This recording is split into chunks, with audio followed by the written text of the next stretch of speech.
শুভ উদ্বোধন করা হলো। রংপুরের পীরগঞ্জের জাফরপাড়া কামিল মাদ্রাসায় শহীদ আবু সাইদের স্মরণে শহীদ আবু সাইদ হেলথ ক্যাম্পের আয়োজন করল power and participation research centre PPRC. বৈরী আবহাওয়া উপেক্ষা করে স্বাস্থ্যসেবা নিতে আসেন সব বয়সী সেবা প্রত্যাশীরা।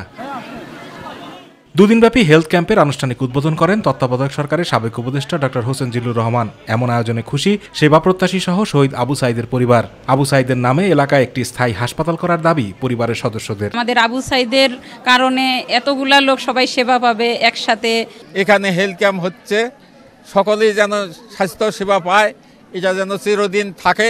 বীর শ্রেষ্ঠ আবু সাইদের নামে যেন একটা মেডিকেল কলেজ স্থাপন করা হয়। আমাদের পরিবারের থেকে একটা দাবি থাকবে যেন স্থায়ীভাবে এই এলাকাটায় আবু সাইদের নামে একটা যেন মেডিকেল কলেজ করা হয়। প্রধান উপদেষ্টার কাছে আমার জোরালো আবেদন যে আমাদের এলাকায় একটা মেডিকেল কলেজ হাসপাতাল হলে খুব ভালো হবে। এমন হেলথ ক্যাম্পের আয়োজন যেন বারবার করা হয় সেই দাবি জানান সেবা নিতে আসা রোগীরা। যে ডাক্তারগুলো বা যে বিশেষজ্ঞদের কাছে যাইতে আমাদের অনেক টাকা খরচ হয়, তারপরও যাইতে পারি না, তারা আমাদের দৌড়গোড়ায় চলে আসছে। যারা ব্যয়বহুল খরচ করতে পারে না তাদের জন্য এটা সন্তোষজনক আর কি। ঢাকা থেকে ডাক্তার আসবে সেই জন্য ওষুধ নিতে আসছে।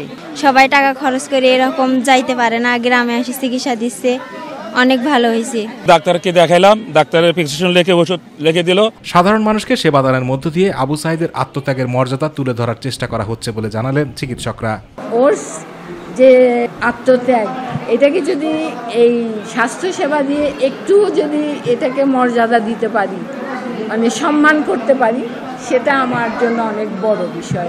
আবু সাইদ বৈষম্য দূর করার জন্য জীবন দিয়েছেন, তাই এমন আয়োজনকে সাধুবাদ জানিয়েছেন রাজনৈতিক ব্যক্তিবর্গ সহ বেগম রোকেয়া বিশ্ববিদ্যালয়ের উপাচার্য। আবু সাইদের জীবনের বিনিময়ে অর্জিত যে স্বাধীনতা বাংলাদেশকে আজকে বিনির্মাণের জন্য, আজকে এই অঞ্চলের মানুষের সেবা নিশ্চিত করার জন্য যারা উদ্যোগ নিয়েছে তাদেরকে আমরা সাধুবাদ জানাই। আবু সাইদের এলাকা শুধু না, বাংলাদেশের বিভিন্ন এলাকায় যাতে এই ধরনের মেডিকেল ক্যাম্প গড়ে তোলা হয়, তার জন্য আমি বিত্তশালী মানুষদেরকে এগিয়ে আসার জন্য আমি উদাত্ত আহ্বান জানাচ্ছি। সাবেক তত্ত্বাবধায়ক সরকারের উপদেষ্টা ডক্টর হোসেন জিল্লুর রহমান বলেন, আবু সাইদের আত্মত্যাগ তখনই সার্থক হবে যখন সাধারণ মানুষের প্রত্যাশা পূরণ হবে। কেন এমন হবে যে সবচেয়ে ভালো সেবাটা শুধু ঢাকা শহরে পাওয়া যাবে, কেন পীরগঞ্জে পাওয়া যাবে না? আবু সাইদের আত্মত্যাগ সারা বাংলাদেশকে এক ধরনের উৎসাহিত করেছে। সেই উৎসাহিত করাটার প্রতি আমাদের সম্মান জানানো তখনই সার্থক হবে যখন তাদের এই প্রয়োজনগুলো আমরা মেটাতে পারবো। আতিকুর রহমান তিতাস, মাই টিভি।